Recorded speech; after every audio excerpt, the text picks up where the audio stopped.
There is so much noise in the Australian property market. What to buy, where to buy, how much you should spend, cash flow, capital growth, commercial, residential. There is just so much information. We're going to simplify it. In today's video, we're going to focus on 5 key steps to simple property investing. Under each of these 5 key areas, we're going to go through 3 key points that you need to focus on. So 15 points, and that's it. It's simple property investing. So point number 1 is do your research. It's important to understand the market. Now, there is a lot of information out there, but you need to narrow in on what's right for you. Look at some of the providers out there giving content on YouTube, read some books, and work out a high-level strategy that suits you. Once you've got a price point in mind and your strategy set at a high level, and for Emily and I, that was to focus on capital growth first and then transition to cash flow assets over time. Now you know your high level strategy, it's time to dive into area research. So narrow down to the specific area and specific suburbs that you'd like to buy. This can be done based on the price and then your strategy. So say you're limited to $600,000, or for Emily and I, our first purchase was $800,000. So based on that price and based on our strategy of focusing on capital growth first, we went to the blue chip area to buy our first home. So look at this for yourself. Look at your capacity, look at your strategy, and then narrow in on the suburbs. You want to look at the quantitative and the qualitative data to make that purchase decision. So quantitative data is the economic data, so days on market, vacancy rates. What are the incomes in those suburbs? What is the demand driving into that location? Then you also want to look at the qualitative factors. Are there future infrastructure plans? Are there upgrades or schools that people are dying to get into that catchment? Look at the quantitative, look at the qualitative data to help you make an informed investment decision. Then you need to narrow down to the property specific level in your research. So focus on bedrooms, bathrooms. What land size do you want? For me, at a price point of 5 to 600,000, I would want 600 square meters plus, and generally you'd want a 3-bedroom, 1-bathroom home at a minimum. So when it comes to setting a plan and doing your research, make sure you set your strategy, narrow down to the suburbs, and look at the property specifics. Easy so far, right? Now we've gone through step 1, let's move over to step 2, which is setting yourself up with clean financials. You can't buy a property without money, so let's deal with the brokers and banks in the most efficient way possible. One of the things I like to do is have a separate bank account for each property. So if I'm buying our first home, I also want an offset account or a redraw facility with that property separately. And then the next investment property, have a separate bank account where the income and the expenses go through that account and the investment property is over here. So that's how Emily and I like to run our property portfolio. One bank account for one property, all income and expenses go through that bank account. It makes it very easy to understand whether you're in a positive cash flow or a negative cash flow position and understand your gearing as you build out a property portfolio. It also makes it very easy at tax time to hand a statement to your accountant and say, here are the ins and outs for the year in my property portfolio. Now, you're dealing with brokers and banks. So get confident in dealing with that broker or bank by finding the right one. This does take time. You might have to chat with multiple mortgage brokers or chat with multiple banks, have your financials ready to hand over. So your income, your expenses, your assets and your liabilities, have them ready to hand over to the broker or bank. So find the right broker that suits you, that will understand your situation and take a deep dive on your financials.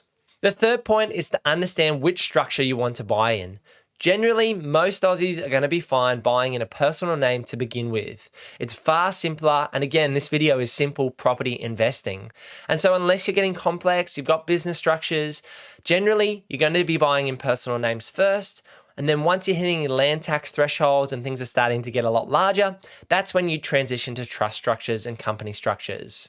So you've set your plan and done your research and you've found the right broker or bank to work with. Now it's time to move to step 3, which is take action. The first point in taking action is, do you need to time the market or is it about time in the market? This is a question I get every day of the week. Is now the right time to buy? The right time to buy, in my opinion, is when you have the strategies and finances in place to progress. And that's exactly what points 1 and 2 covered. Point 1 is around setting the plan, i.e. the strategy, and point 2 is understanding your finances. So say you've got a borrowing capacity of $600,000 and you've got the strategy to build a multi-million-dollar property portfolio, based on growth and then transitioning to cash flow. Then you can go out and take action. In my opinion, it's about time in the market, not just timing the market to make that next investment decision. You want to make sure you're making an educated and an informed decision, but you also need to take action and put your money into the property market rather than just sitting on the sidelines. Point number 2 is to understand your risk profile. One of the things that gets people stuck on the sidelines is their risk profile. They're too scared or too nervous to take action. So understand where your shortcomings are and how you can overcome them. So for most people, they would consider myself as a very aggressive property investor, but I would actually consider myself fairly conservative compared to other investors out there in the market. It's based on your understanding, your comfort around the finances, and your comfort in taking action. So look at your situation and how you can overcome those hurdles that are stopping you from taking action. The third point is you need to build your asset base. Say you only bought one property, a $500,000 asset, and you picked an absolute fantastic suburb that grows 12% a year. Well, that property might be great, but if you're comparing to someone that's built a $2.5 million portfolio that grows at 8% a year compounding, they're going to beat you in the long run. So you need to build your asset base. One asset's not going to cover most people for an early retirement or retirement at all. You generally need 2 to 4 assets to build out your asset base, build enough cash flow, and get the compounding returns. So don't get stuck at 1 or 2 investment properties. Look to build 3 to 5 investment assets to set yourself up for financial freedom and to give yourself more choices. Point number 4 is the right management. Without managing a property well, your property portfolio can crumble. So find the right property manager for you. They should be set and forget. They should be charging here in Southeast Queensland somewhere between 6 to 9% in terms of management fees, and they should be providing you with a high quality of service. Diligent inspections on the home. They should find the right tenant for you. They should make recommendations of how you can improve your asset or look after the property. So find a set and forget property manager. The next point is use direct debits and use your property managers to cover your expenses. I don't want to think about an electricity or a gas bill or rates. I want those things to come directly out of our accounts automatically. You'll get discounts and you'll never miss a payment. So use the power of direct debits and leverage off your property manager to pay as many bills as possible. The third point is to track your property portfolio. Good management comes down to you as managing your managers. So have a Google Sheet or an Excel spreadsheet running through all your detailed numbers. Look at your tax returns. I mean, that's a great way Emily and I understand how we're tracking at a macro level in our property portfolio. It shows our tax effect, it shows our depreciation, our positive or negative gearing for each of the properties. And so make sure you're tracking the income and all of the expenses when it comes to building your property portfolio. Good management is going to make sure you're maximizing the cash flow that comes from your investment assets. The fifth point is to review your property portfolio. We're looking to create a long-term wealth strategy here. We're not looking for just short-term gains. We're looking for that long-term, safe and secure asset base. So strategize about once you've built that asset base, what your next steps are. For Emily and I at this point in time, our portfolio is sitting around that $5 million mark. So based on that, we actually might look to sell one of our assets, which is the Baby Queenslander, which is our lowest yielding asset within our property portfolio.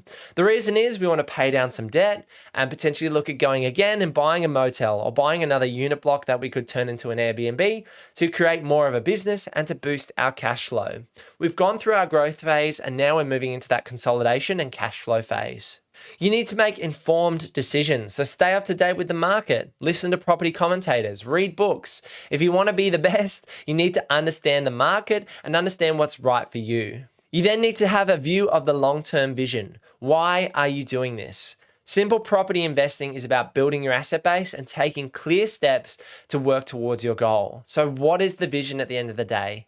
My vision is very simple. I want to spend time with my family, building my faith and building up my community, and that's why I run Purpose Property. Each property has a purpose in your property portfolio. And building a property portfolio can let you live out your purpose. So for me, that's family, that's my faith, that's football, that's enjoying life. And so you need to look at what your long-term vision is and work towards that. Now, the purpose of this video was to bring it back to basics, simple property investing. And if you follow these 5 key steps, you'll actually work towards building the property portfolio that you desire, that will give you choices and allow you to maybe work 3 days a week in your job, or look for an early retirement, or look to start that business and spend time with your family and kids and going on holidays, and the list goes on. So take action, take those steps, and go back and watch from the start if you need to break it down again. If you could drop a like on this video, that would be amazing. And click this video over here if you want to see exactly how Emily and I get $51,260 of passive income each year. Thanks for sticking around. I'll see you in the next one. Peace.